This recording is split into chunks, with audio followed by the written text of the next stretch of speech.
Hi all, ಇದು Thursday mini vlog. ಭೀಮನ ಅಮಾವಾಸ್ಯೆ ಇರೋದ್ರಿಂದ ಪೂಜೆ ಎಲ್ಲ ಮಾಡ್ಕೊಳ್ತಾ ಇದ್ದೀನಿ. ಭೀಮನ ಅಮಾವಾಸ್ಯೆ ಅಂದ್ರೆ ಏನೋ ಒಂದು ವಿಶೇಷ ಅಂತಾನೆ ಹೇಳ್ಬೋದು. ಸತಿಪತಿ ವ್ರತ ಅಂತಾನೆ ಹೇಳ್ಬೋದು. ಅಷ್ಟು ಪವಿತ್ರವಾದದ್ದು ಭೀಮನ ಅಮಾವಾಸ್ಯೆ. ಇವತ್ತಿನ ದಿನ ಗಂಡನ ಕಾಲಿಗೆಲ್ಲ ಪೂಜೆ ಮಾಡೋದು, ಗಂಡನ ಆಯಸ್ಸುಗೋಸ್ಕರನೂ ಪೂಜೆ ಮಾಡ್ತಾರೆ. ಹೆಂಡತಿ ತನ್ನ ತಾಳಿ ಸೌಭಾಗ್ಯ ಯಾವಾಗ್ಲೂ ಹೀಗೆ ಇರ್ಲಿ ಅಂತ ದೇವರಲ್ಲಿ ಕೇಳ್ಕೊಳ್ತಾ ಈ ಪೂಜೆನ ಮಾಡ್ತಾರೆ. ಎಲ್ಲರಿಗೂ ಭೀಮನ ಅಮಾವಾಸ್ಯೆಯ ಆರ್ಥಿಕ ಶುಭಾಶಯಗಳು. ದೇವರು ಎಲ್ರಿಗೂ ಆಯುಷು ಮತ್ತು ಯಶಸ್ಸನ್ನು ಕೊಡ್ಲಿ ಅಂತ ಕೇಳ್ಕೊಳ್ತೀನಿ. ಒಮ್ಮೆ ಎಲ್ಲಾ ಹೆಣ್ಮಕ್ಳಿಗೂ ಭೀಮನ ಅಮಾವಾಸ್ಯೆಯ ಆರ್ಥಿಕ ಶುಭಾಶಯಗಳು. ಮತ್ತೆ ಇವತ್ತು ನಮ್ಮ ಚಿಂಟುಗೆ 8 ಮಂತ್ ಕಂಪ್ಲೀಟ್ ಆಗಿತ್ತು. ಅದರದ್ದು ಫೋಟೋ ಶೂಟ್ ಮಾಡೋಣ ಅಂತ ಫೋಟೋ ಶೂಟ್ ಮಾಡ್ಕೊಳ್ತಾ ಇದ್ದೀನಿ. ಈ ಸರಿ ನಾನು ತುಂಬಾ ಸಿಂಪಲ್ ಆಗಿ ಫೋಟೋ ಶೂಟ್ ನ ಮಾಡ್ಕೊಂಡೆ. ಫೋಟೋಸ್ ತೆಗೆಯುವಾಗ ನಮ್ಮ ಚಿಂಟು ಅಂತೂ ಸುಮ್ಮನೆ ಇರಲ್ಲ. ಹೇಗೋ ಒಂದು ಮಾಡಿ ಫೋಟೋನ ತೆಗಿಬೇಕು.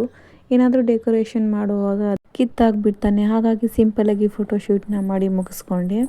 ಇತ್ತೀಚೆಗೆ ನಮ್ಮ ಚಿಂಟು ಅಂತೂ ಮನೆಯೆಲ್ಲ ಓಡಾಡಕ್ಕೆ ಸ್ಟಾರ್ಟ್ ಮಾಡಿದ್ದಾನೆ. ಕೈಯಿಂದ ತೆಳ್ಕೊಂಡೆ ಮನೆಯೆಲ್ಲ ಓಡಾಡ್ತಾನೆ. ಸೋಫಾ ಕೆಳಗಡೆ ಎಲ್ಲ ಹೋಗ್ಬಿಡ್ತಾನೆ. ಈ ಮಿನಿ ವ್ಲಾಗ್ ಇಷ್ಟ ಆಗಿದ್ರೆ ಪ್ಲೀಸ್ ಒಂದು ಲೈಕ್ ಮಾಡಿ, ಹಾಗೆ ನನ್ನ ಚಾನೆಲ್ನ ಸಪೋರ್ಟ್ ಮಾಡಿ.